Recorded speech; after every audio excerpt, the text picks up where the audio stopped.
Assalamualaikum warahmatullahi wabarakatuh. Bismillah, walhamdulillah, wala haula wala quwata illa billah. Asyhadu an la ilaha illallah wahdahu la syarikalah wa asyhadu anna Muhammadan abdahu wa rasuluh la nabiyya ba'dah. Segala puji bagi Allah Subhanahu wa taala yang telah memberikan kita nikmat sehingga bisa melanjutkan diskusi edisi tasawuf di bulan Ramadan ini. Salawat dan salam mari kita aturkan kepada junjungan kita Nabi besar Muhammad sallallahu alaihi wasallam, pembawa risalah kebenaran dan yang telah mengubah peradaban sampai kita bisa mengenal Islam dan iman sampai hari ini.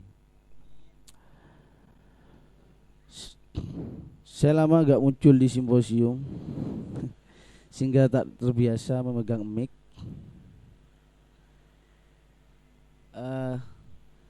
Tapi kita akan berdiskusi dengan tema Zunnul Al-Misri tentang Al-Ma'rifah Al-Haqiqah ya. Sebenarnya dalam tasawuf itu untuk dibahas dan didiskusikan secara konseptual itu sulit.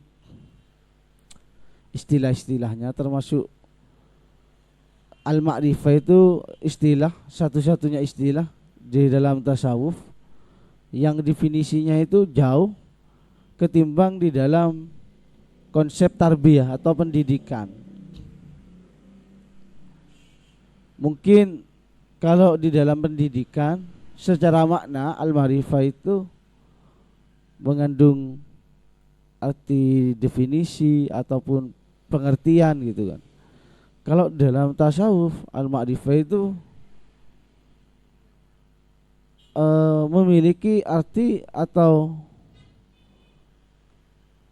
pengertian tentang koneksi bagaimana tersambungnya makhluk terhadap Tuhan itu.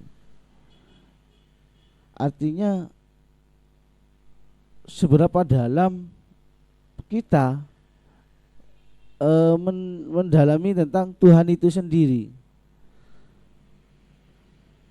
Bahasa mudahnya gini, kalau kita sering kenal istilah memanusiakan manusia, itu kan udah biasa.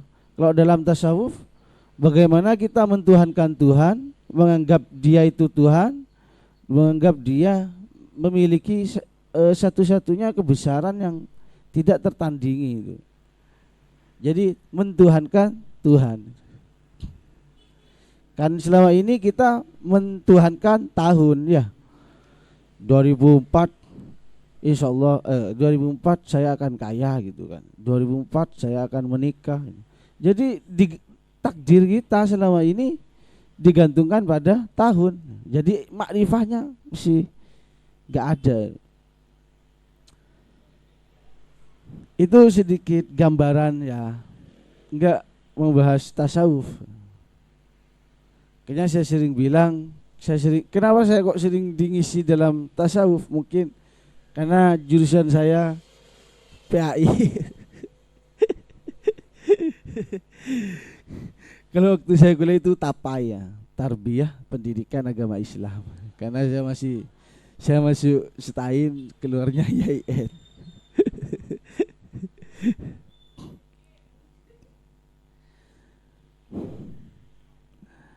Jadi membahas tasawuf itu sangat sulit sebenarnya, sulit. Elit tasawuf itu, elitis.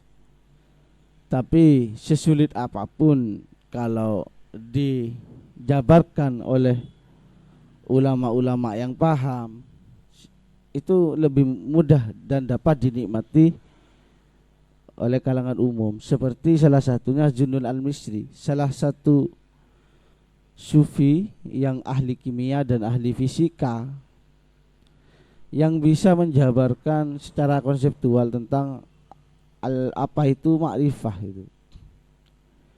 Karena selama ini berbicara makrifah itu berbicara definisi perasaan. Gimana kita berbicara definisi perasaan? Ini soal rasa gitu, makanya kan kamu gak perlu tanya apa alasanku untuk mencintai kamu kan kayak gitu. Misal kan kayak gitu, memang sulit. Coba kamu sekarang puasa gitu, kita sekarang puasa, pasti lapar ya. Seperti apa sih lapar? Coba jabarkan ke saya, lapar itu seperti apa? Kan definisinya gak ada ya. Ini definisi soal rasa, tapi sulit untuk didefinisikan. Sama kayak tasawuf gitu. Karena tasawuf itu istilahnya la launuhu launuh. Tasawuf itu kalma'i fil ina, itu kalma fil ina. Jadi tasawuf itu gak memiliki warna, dan warnanya itu ya warna kayak gitu. Kayak air di dalam gelas, pasti yang disebut adalah warna gelasnya kan kayak gitu. Air dimasukkan ke gelas merah, kelihatan merah, gelas hitam kelihatan hitam, gelas hijau ya kelihatan hijau, gelas biru jadi gelas biru itu. Lengkap ya saya sebut warnanya ya. Takut.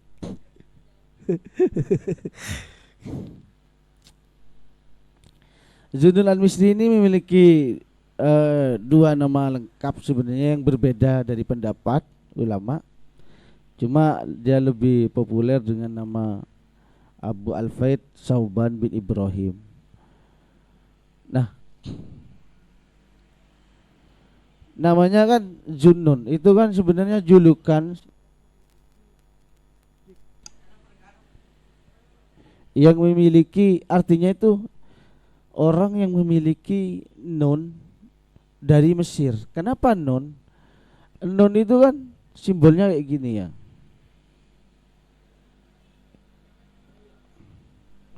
Nun gini kan ya, titiknya di tengah bukan di samping, satu titik. Ini memiliki arti secara simbol bahwa ininya ini adalah kehidupan, life ya kan, kehidupan itu ya, dan ini adalah Tuhan, titiknya ini. Jadi artinya non ini makna filosofi dari non, makna dari tasawuf dari non itu kehidupan, beberapa kehidupan kita, baik alam dan isinya, semua makhluknya, tujuannya ya satu, yaitu Tuhan. Bahasa Arabnya ya lillahi ta'ala gitu.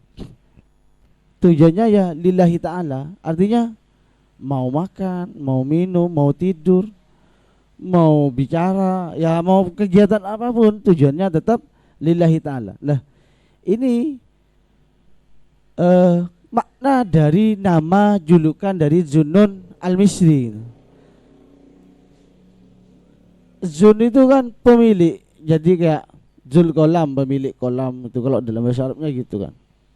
Apalagi Zul Kitab ya, pemilik kitab. Zul Qarnain kan kayak gitu, pemilik apa julukannya Utsman itu, Sayyidina Utsman ya kan, Zul Qarnain, karena Zul ya banyak lah. Nah, Zunnun al-Misri ini kenapa dijuluki Zunnun al-Misri? Ya kayak gini, non itu karena kayak gini gitu.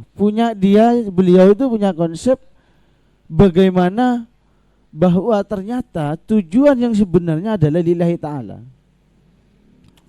Dari pendidikan guru, misal guru, tujuannya ngajar bukan untuk mempintarkan, enggak, tetap lillahi ta'ala, jadi tujuan utama gitu. Jadi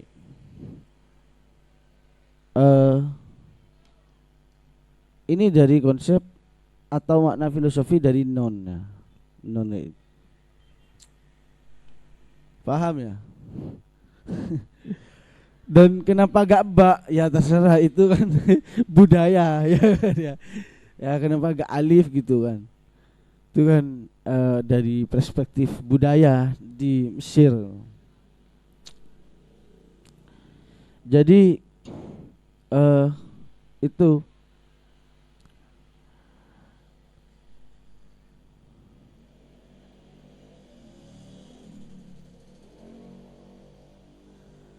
jadi dari istilah Zunnun al-Misri yang diberi julukan oleh masyarakat karena non itu memiliki makna tasawuf spiritual power. Jadi punya kekuatan spiritual tersendiri sehingga diberi julukan seperti itu.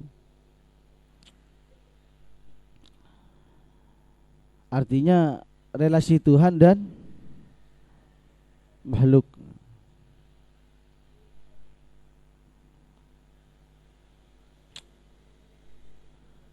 Sampai di sini ada yang mau didiskusikan? Gak ada. Ya, belum. Kan masih kenalan dari nama ya. Kemudian apa sih sufi? Menurut pandangan Zunnun itu sufi itu mereka yang terdefinisi dalam Al-Qur'an aulia illah. Jadi fa inna aulia Allah kan itu ya. La khaufun alaihim wa lahum yahzanun. Itulah sebenarnya mereka sufi itu. Mereka yang siapa sufi? Ya yang enggak punya rasa susah, yang enggak punya rasa kesedihan gitu kan. Jadi kita memang enggak punya rasa sedih, ngapain khawatir, ngapain susah. Jadi itulah sufi. Artinya enggak punya rasa khawatir akan dirinya itu. Jadi tetap tenang dan menguasai keadaan. Jadi apa artinya? Karena tadi roda kehidupan itu kan ini kayak gininya kan yang berbentuk perahu ini roda kehidupan dan titiknya adalah Tuhan. Jadi roda kehidupan itu bergantung kepada Tuhan. Kalau nggak ada titiknya kan nggak disebut non kayak itu. Hah? Ini nggak perlu ikiti Pak ya, nggak perlu ditafsirkan. Ini hanya simbol ya. Maksudnya nggak perlu pakai ilmu tafsir, ini hanya penemu saja ya, secara budaya ya.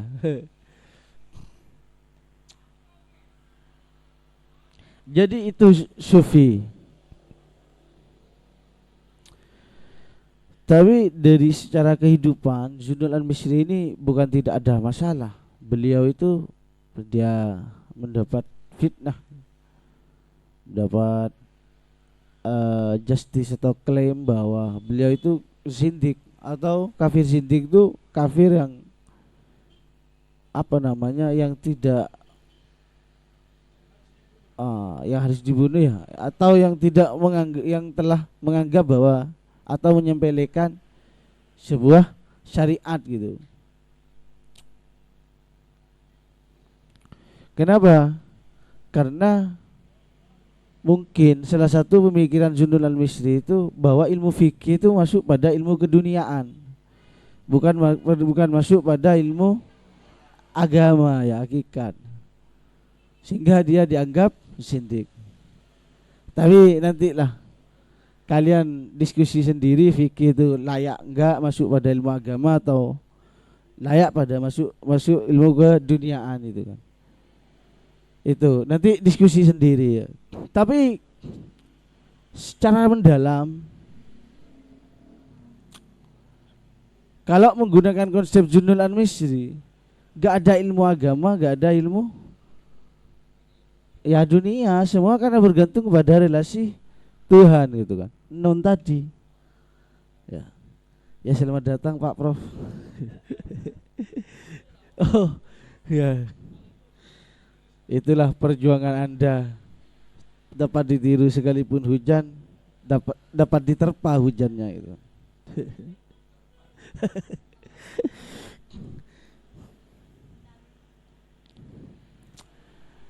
Jadi pandangan Junul Al-Bisi tentang tasawuf itu berbeda dengan pemikiran dengan para sufi lainnya seperti Al-Hallaj atau Junaid Al-Baghdadi dan Junaid apa ya? Iya kan ya. Yang dibahas sebelumnya itu apa yang dibahas kemarin? Al-Ghazali itu beda. Beliau itu Junal Al-Misri mendapat klaim bahwa beliau itu zindik gitu. Karena yaitu salah satunya menganggap ilmu fikih itu gak wajib dipelajari secara agama karena masuk pada ilmu dunia, sehingga mendapat pengusiran dan atau mendapat alienasi ya di sosialnya.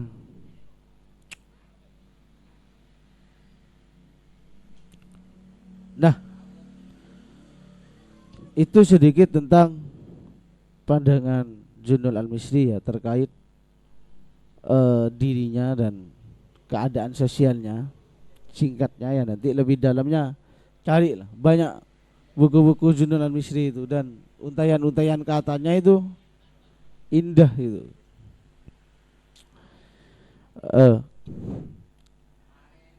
Dalam konsep ma'rifah, beliau itu pernah mengkonsep ma'rifah yang kemudian konsepnya itu dijadikan suatu nasihat kepada penguasa atau khalifah,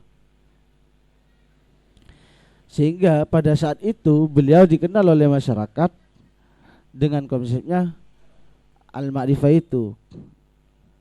Nah, bagaimana yang dimaksud dengan ma'rifah dalam pandangan Junul Al-Misri, yaitu kita mengetahui Tuhan itu dari dekat sehingga hati dan sanubari itu dapat melihatnya. Jadi wa nahnu aqrabu ilaihi min hablil warid itu ditafsir kalau dalam pandangan ma'rifah Junul Al-Misri itu bagaimana sebenarnya Tuhan itu yang disaksikan itu secara hati yang paling mendalam ya. Kan ada kolbun ya, ada sadr, ada banyak itu macam-macamnya ya di tasawuf. Kemudian nanti harus beli kamus tasawuf kalau membahas tasawuf. Ya ada kayaknya Haidar Bakir itu ya. Download juga ada. Ada kolbun, ada sadr, ada lubun, dan juga ada lutfun, ada latif. Jadi hati saja di dalam tasawuf itu bertingkatan gitu.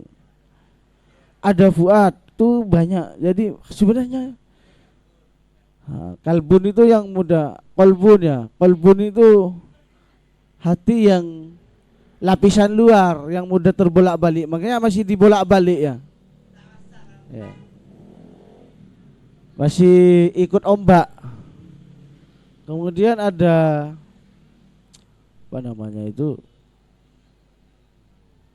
lupa saya. Padahal itu saya juga yang merumuskan konsepnya itu. Waktu di BAI ada kolbun, kemudian ada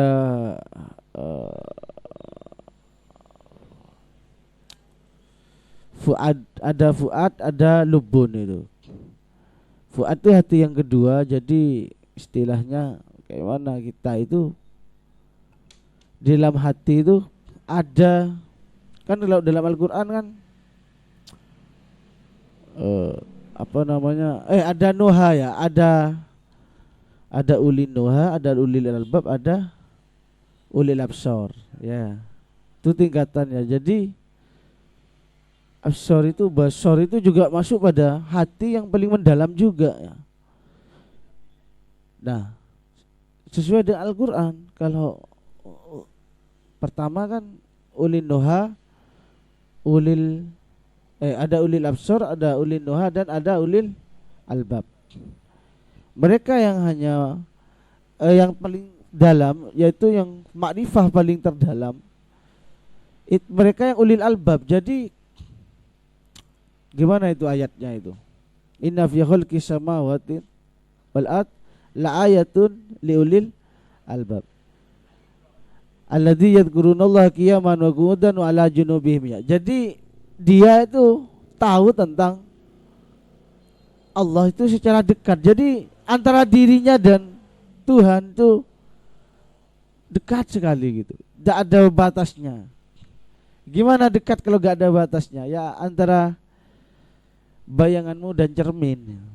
Kalau kamu bercermin, itu kan dekat antara bayanganmu dan cermin. Iya kan ya? Tapi gak bersatu, berbeda tapi dekat gitu. Nah ini bedanya dengan konsepnya Al-Hallaj atau Syekh Siti Jenar itu tentang wahdatul wujud. Kalau itu dulu wujud dekat dan menyatu kan. Kalau ini dekat tapi enggak menyatu, tetap beda. Ya gimana beda? Ya kayak kita dalam cermin itu. Kan bayangan kita beda dan cerminnya. Tapi dekat gitu. Paham ya? Coba nanti bercermin. Ya, antara kita dan cermin kan dekat, tapi beda gitu kan. Gak menyatu, kita gak menjadi cermin, tetap bayangan kita ya bayangan kita. Kayak gitu dalam pikiran kita. Kayak gitu. Paham ya?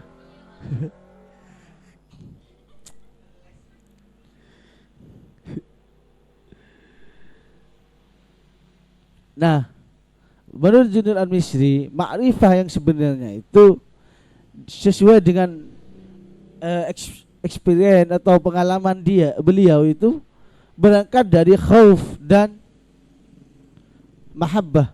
Jadi prosesnya menjadi sufi yang memiliki makrifah yang apa al-haqiqah, memiliki al-makrifah al-haqiqah itu menurut pengalamannya Junaidd al-Misri itu berangkat dari khauf, dari kekhawatiran itu pertama, dan mahabbah, cinta, sehingga khaufnya hilang, ya tinggal mahabbahnya gitu. Paham ya?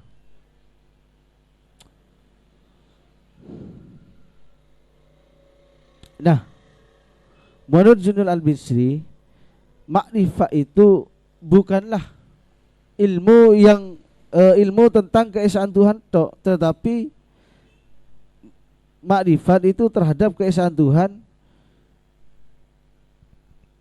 khusus dimiliki para sufi, atau kata tadi pandangan Junaidd al-Misri kan sufi itu yaitu aulia Allah ya, yang enggak memiliki rasa khawatir, ya tetap biasa aja, mau ada apa ya biasa, mau gini biasa, mau sedih ya biasa, nggak ada apa-apa. Istilahnya kayak gini, jika kita diberi musibah sebesar apapun, kita tetap menerima karena memandang yang memberi gitu, karena mencintai yang memberi. Misal Banu kalau punya pasangan mau ngasih sandal kepada ceweknya, tetap diterima sekalipun sandalnya harganya murah, karena melihat yang memberi itu. Jadi ada rasa cinta namanya itu. Kayak gitu. Jadi kita mau diberi apapun oleh Allah Subhanahu wa taala ya tetap diterima gitu. Tetap, karena apa? Karena cinta kepada Allah Subhanahu wa taala gitu. Orang yang tidak menemanimu saja 24 jam kamu bisa cintai. Misal ibu, bapak, istri kan gitu kan, anak. Bagaimana dengan Allah yang senantiasa ada di saat senantiasa ada di setiap kamu mengedipkan mata, kan kayak gitu. Masa kamu gak bisa mencintai? Ya, ya bukan kamu tok, saya juga gitu, kita ya. Kan istilahnya kayak gitu. Yang tidak menemani kita 24 jam itu kita tahu gitu. Misal Mbak Winda itu berusaha tahu tentang pasangannya. Kamu lagi ngapain sekarang, kan kayak gitu. Biar tahu, apalagi makan, apalagi nonton TV. Bagaimana dengan kita yang sudah berikrar mencintai Allah Subhanahu wa taala untuk tidak tahu atau untuk tidak menyebutnya kayak gitu kan dalam keadaan berdiri, duduk, sehingga kita untuk menjadi orang yang memiliki makrifah yang hakiki gitu. Dan ya memang paradoks karena ini kajian tasawuf. Ya wah, dilogiskan sendiri lah. Gimana? Jadi setelah mendapat makrifah yang hakiki, baru Allah itu memberikan cahaya kepada hati kita yang disebut dengan cahaya hidayah. Jadi kita menjadi mahfud. Apa artinya mahfud? Perilaku kita itu dijaga. Bukan mahfud MD, enggak. Ini istilah tasawuf ya. Kalau Nabi dan Rasul itu kan maksum. Kalau di tasawuf itu mahfud. Kalau sudah hati kita disinari oleh hidayah, maka kita menjadi mahfud. Pekerjaan kita tindakan kita itu dijaga. Tangan kita itu menjadi gerak Allah Subhanahu wa taala. Kaki kita menjadi gerak Allah.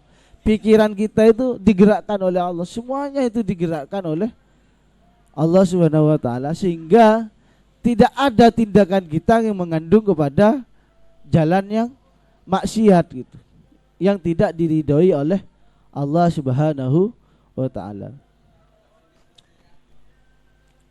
Sampai sini ada yang mau didiskusikan? Oh ya, enggak apa. Oke, bismillahirrahmanirrahim. Sebenarnya dari saya mendengar istilah tasawuf dari semester 1 sampai sekarang saat ini, saya itu masih kebingungan gitu. Apa sih sebenarnya tasawuf itu? Bukan secara definisi saja gitu. Cuman terhadap ke dalam ajaran Islam itu sendiri gitu. Karena saya mendengar ada beberapa para dai itu tidak kayak semacam meragukan bahwasanya tasawuf itu murni dari ajaran, dari value-value Islam itu sendiri. Contoh kayak gini. Cuman ini memang sangat konteksnya ini sangat bahaya kalau dibicarakan secara apalagi virtual kayak gini. Soalnya setelah beliau yang dai itu yang saya katakan tadi menjelaskan seperti itu, mendapat kecaman dari MUI karena dianggap dianggap mencela ajaran-ajaran pencemaran nama baik dari agama gitu. Nah, sebenarnya kayak dalam Islam itu kan ada syariat, hakikat, makrifat. Nah, tasawuf itu apakah ada di antara ini yang saya sebutkan tadi? Nah, mungkin itu saja sih untuk memulai. Makanya nanti beli kamus tasawuf yang lainnya biar bisa bertanya. Tapi kayak gini, saya tetap berpegang pada istilah tasawuf itu yang kata saya tadi, bahwa tasawuf itu ibarat air di dalam gelas, bukan air di dalam kolam no. Jadi kita nggak bisa mendefinisikan secara detail, mau disepakati secara bersama, nggak bisa Mas Nanang ya. Kenapa? Karena tasawuf itu berbicara secara hal-hal yang halus, bahasanya di dalam hal halus. Cuma kenapa kalau di dalam mata kuliah Kan kalau di mata kuliah itu pasti digandingkan dengan akhlak ya. Akhlak tasawuf pasti kayak gitu. Padahal beda akhlak tasawuf cuma digandeng. Supaya kenapa? Karena ada kekhawatiran para dosen mungkin yang membuat buku itu ada ilmu tasawuf yang tidak sesuai dengan ajaran Islam gitu. Sehingga digabung dengan akhlak tasawuf. Itu pemikiran yang lawas ya, yang kuno. Tapi kalau pemikiran sekarang enggak, tasawuf bahkan menjadi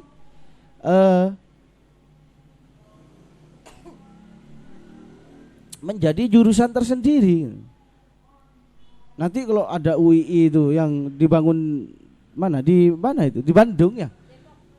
Kampus. Iya, yang pengen itu pengen jadi kampus internasional tuh. Itu nanti akan jadi ada fakultas tasawuf.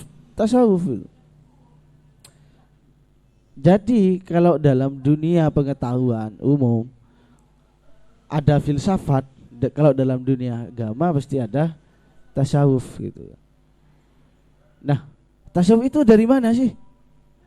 Ya, tetap kalau Islam ya dari mana kan, itu mesti nggak mungkin lepas dari Al-Quran kan kayak gitu, dan hadis cuma teksnya. Nah pemikirannya diteruskan oleh ulama kayak gitu. Loh, Injil itu dikira dari mana? Ya tetap dari Allah Subhanahu wa taala itu kan ya, cuma diubah-ubah sama ya direvisi lah sama kita gitu kan. Mana yang enggak dari Allah Subhanahu wa taala, saya pengen tahu ya. Makanya itulah non gitu kan. Kalau enggak ada titiknya, enggak disebut non. Kalau kita berbicara tanpa Tuhan, maka kita tidak ada gitu kan. Maka harus tetap relasinya kepada Tuhan. Allah Subhanahu wa taala Tuhan kita. Itulah tasawuf. Nah, ada hakikat kata tadi ya, ada syariat, hakikat, ada syariat, thariqat, gimana? Syariat, thariqah, hakikat, makrifat. Itu kan tasawuf. Apa sih sebenarnya tujuan dari tasawuf? Satu, dalam hadis Nabi ketika malaikat menyamar menjadi orang awam, bertanya kepada Nabi Muhammad, ma huwal Islam, yang kayak gitu kan ada kan ya. Apa itu Islam? Dijawab oleh Nabi, Islam itu ya menjalankan rukun Islam itu yang 5, dan apa itu iman ya itu. Nah, tasawuf itu tujuannya yang terakhir itu tentang ihsan. Jadi berbicara bagaimana tentang ihsan. Ma huwal ihsan anta abdullah ka annaka taro fa illam taro fa innallaha yarak. Karena gitu. Kalau kita enggak bisa melihat Allah, maka yakin bahwa kita itu tidak pernah lepas dari pandangan Allah Subhanahu wa taala. Tapi seakan-akan melihatnya itu bukan secara kasat mata tadi, melihatnya dari hati yang terdalam. Apakah bisa? Bisa. Dulu waktu saya pacaran itu tahu kalau kondisi pacar saya itu lagi di rumah dari kamar mandi atau lagi selingkuh. Kenapa? Karena ada perasaan, kan ada kadang perasaan gak enak ya. Bagaimana seorang ibu ke anak, loh saya enggak, ya firasat, saya enggak punya ibu saya kok kadang-kadang saya punya perasaan enggak enak gitu. Kayak gimana gitu nanti ya yang perempuan kalau udah menjadi ibu ya. Saya enggak tahu, itu cuma itu cerita ibu saya gitu. Kadang-kadang ibu saya kan kalau waktu saya di Malang jam 2 malam, jam 1 malam itu nelpon itu. Langsung nelpon, langsung tanya, "Kamu ada apa?" Enggak apa-apa. Enggak, saya punya firasat gak enak. Sehat kamu, sehat. Padahal saya sakit gitu. Ya bilang aja sehat supaya biar ibu saya tetap ya, jadi firasatnya dianggap salah gitu kan. Jadi itu dari yang terdalam. Nah, itu dari tasawuf ya. Nah, cuma didorong oleh tauhid dan akhlak. Sehingga makanya revisi nanti itu mata kuliah di kampus itu. Jangan akhlak tasawuf toh, tapi akhlak tasawuf dan akidah. Jadi harus tauhid. Kalau mau digabung, kalau mau dipisah ya bisa, tasawuf ya akhlak. Kayak gitu.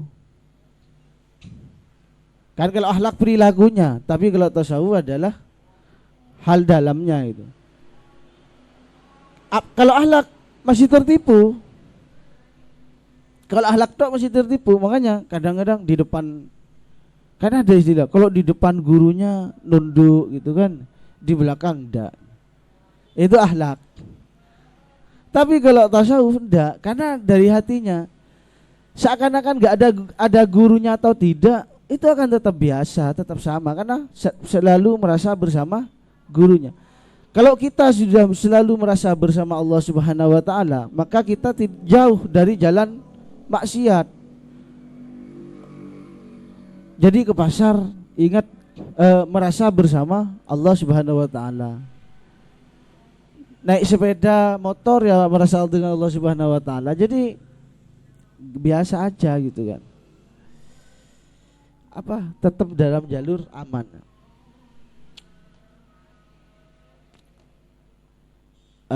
Sampai di sini ada yang didiskusikan lagi? Jadi ini Kak yang saya tanyain tentang tasawuf sendiri kan, tentang tasawuf kan banyak perdebatan juga. Ada yang bilang bahwa tasawuf bagaimana dia masuk dalam elitis, ada juga yang bilang bahwa tasawuf itu bukan hanya soal dia dan Tuhan secara personal, secara privat, tapi juga bagaimana dia berhubungan dengan sesama manusia gitu kan.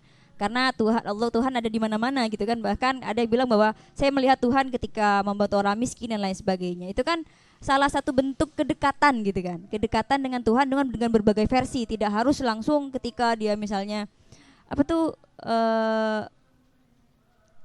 berdua saja gitu misalnya, atau sedang beribadah, tapi juga bagaimana hubungannya dengan sosial.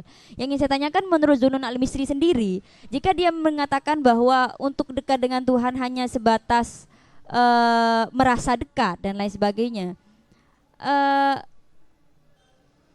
aspek bagaimana dia memahami tentang hakikat itu sendiri gitu.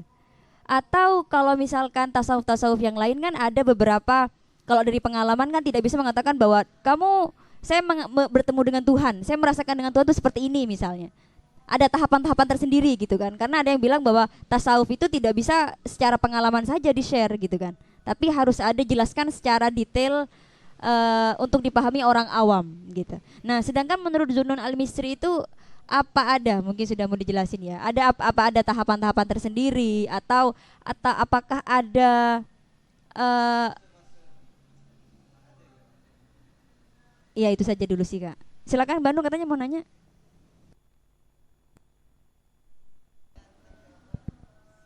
Bismillahirrahmanirrahim. Sebelum pertanyaan mungkin kayak tanggapan dulu ya, seperti yang ditawarkan dari Prof Mis tadi, bahwa Zunun Al-Misri ini dianggap zindik ya, karena mengatakan bahwa ilmu fikih itu adalah ilmu keduniaan. Ya, saya setuju sih.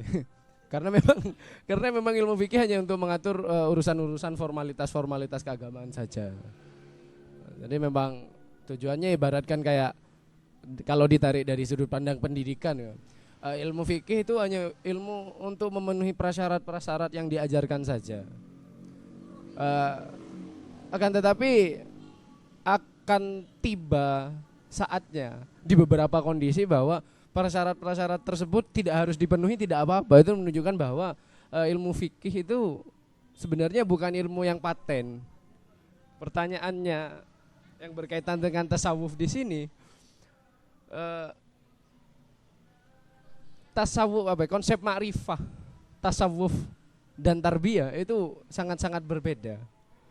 Ini apakah perbedaan itu menjadi suatu hal perbedaan yang sangat mutlak sehingga tasawuf ini tidak bisa dipelajari.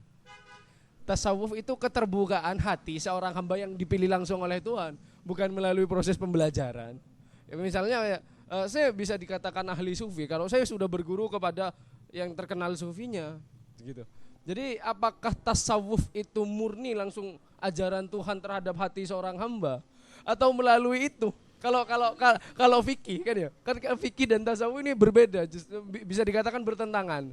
Kalau fikih kita harus dapat jaza, karena kita nggak bisa menentukan hukum fikih sembarang itu, harus ada ijazah. Lalu bagaimana dengan tasawuf? Seeksklusif apa tasawuf? Apakah tasawuf juga ada tuntutan untuk berguru terhadap seorang ahli sufi lainnya, atau tasawuf itu pure langsung cahaya dari Tuhan terhadap hambanya, sehingga kayak saya nggak berguru ke siapa-siapa, tapi saya memiliki pengalaman sufi yang seperti ini. Dan yang menjadi menarik, ada logika yang mengatakan bahwa kayak menghalalkan yang haram itu kan tidak boleh, menghalalkan yang haram. Dan hal itu juga akan berlaku sebaliknya. Mengharamkan yang mengharamkan yang halal itu juga tidak boleh. Nah, bagaimana dengan konteks tasawuf di sini? Karena banyak kita melihat bahwa konsep ma'rifah dan mahabbah orang-orang yang sudah mencapai tingkatan yang paling tinggi di dunia tasawuf itu kadang-kadang mengharamkan hal-hal yang sebenarnya halal. Karena konteks kajiannya memang kayak ini hanya kayak pembahasan halal haram, ini pembahasan fikih. Nah, saya nggak tahu konsep dalam tasawuf. Apakah halal haram juga akan ada pembahasan dalam dunia ma'rifah? Iya, misalnya mengharamkan makan daging, tidak boleh memakan binatang-binatang tertentu dan lain sebagainya.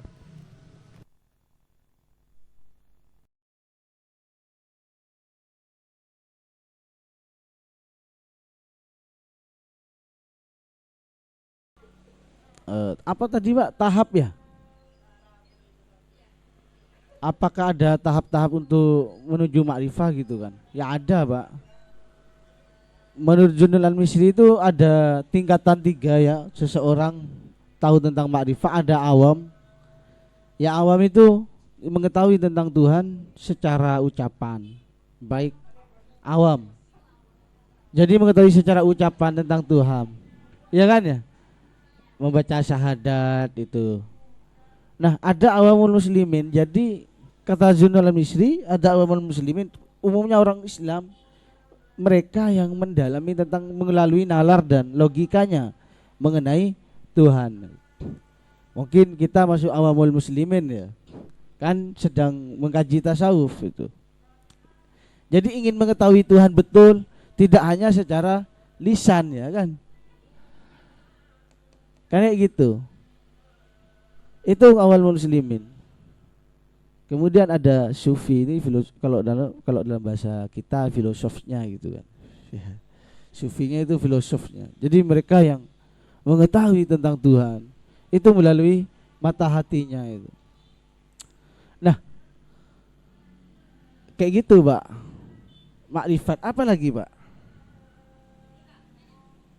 Tahu salah sekecil kan misalkan di situ kan ada penggolongan awam, itu kan kayak cara mengenal Tuhan gitu kan. Iya. Cuman kan katanya Junul Al-Misri kan bagaimana kita mau punya perasaan dekat dengan Tuhan gitu.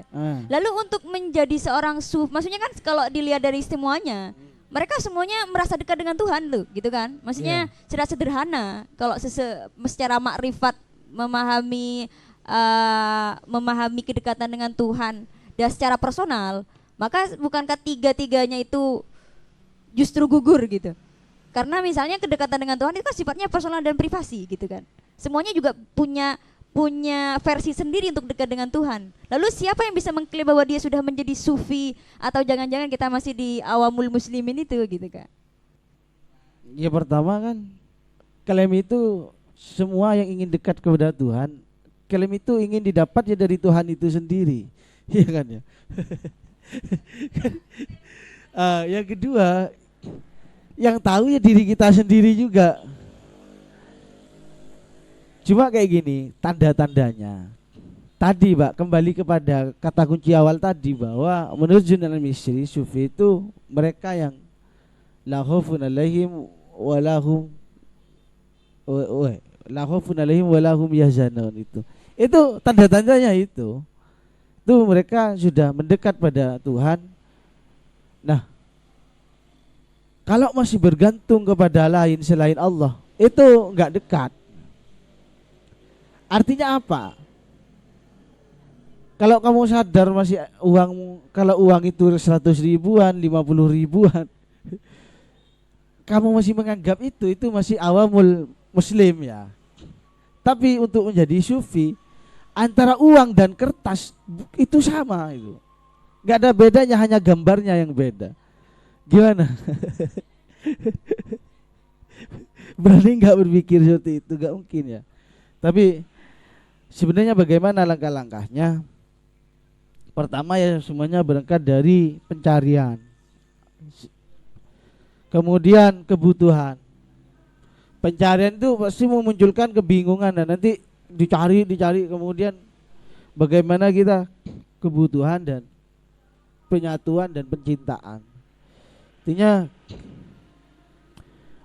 cahaya makrifah yang hakikat katanya Junul Al-Bisri itu berupa hidayah sehingga membuat takwa. Jadi gitu. Nah, kata Banu menghalalkan yang haram ya no ya.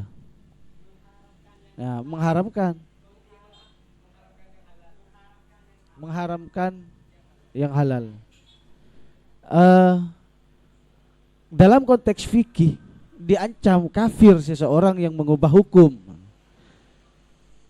Sunnah diwajibkan itu kan kafir. Gimana kalau ada pesantren yang mewajibkan sholat duha?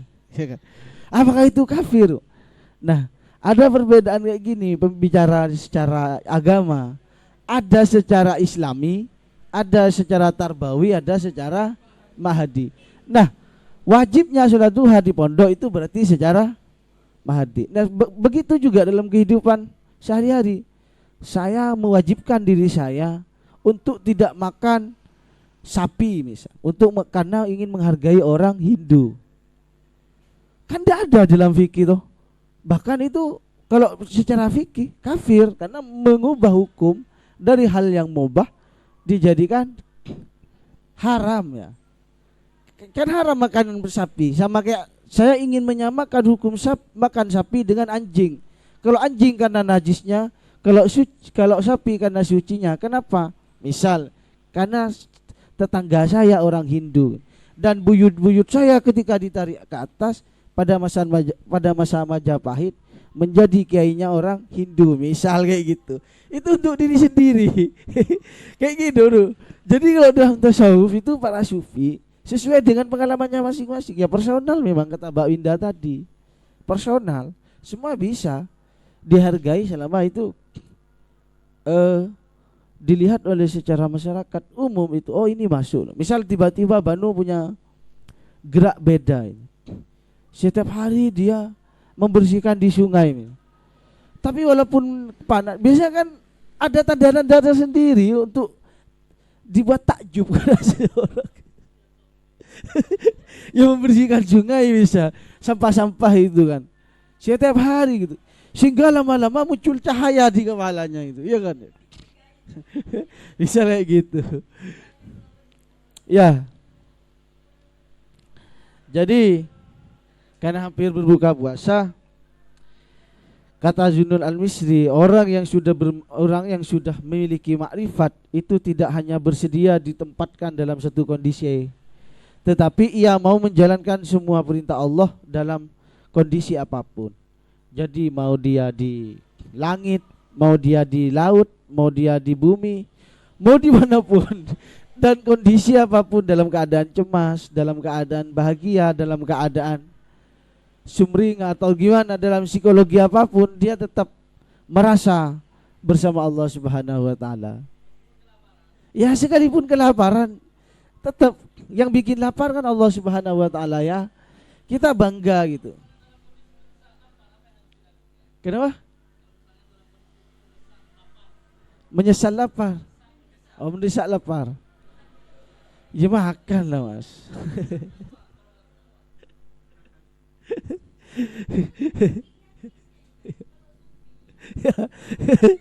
Ya kayak gini. Kalau sufi itu sudah gak kenal lapar bos. Dia gak mikir gitu, mau lapar mau kenyang ya tetap aja kayak gini, mau lapar mau kenyang dia tetap.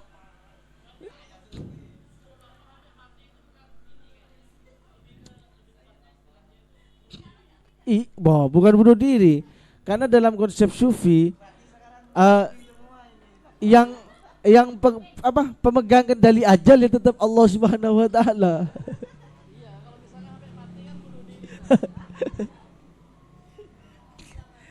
Ya tetap yakin pasti Allah Subhanahu wa taala memberi rezeki kan kayak gitu. Rezeki, takdir, jodoh, apa lagi? Rezeki, jodoh,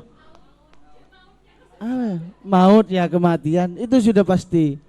Tidak perlu diragukan. Oke. Yang ragu adalah hatimu tentang ini. Jadi harus diyakinkan. Ya mungkin demikian dari saya karena sudah mau berbuka puasa. Selamat berbuka puasa bagi yang menjalankan ya, teman-teman online yang Allahumma lakasumtuh. Gimana doanya? Allahumma lakasumtuh bika amantuh walaika aftar wala rizqika aftartuh. Birahmatika ya arhamar rahimin. Assalamualaikum warahmatullahi wabarakatuh.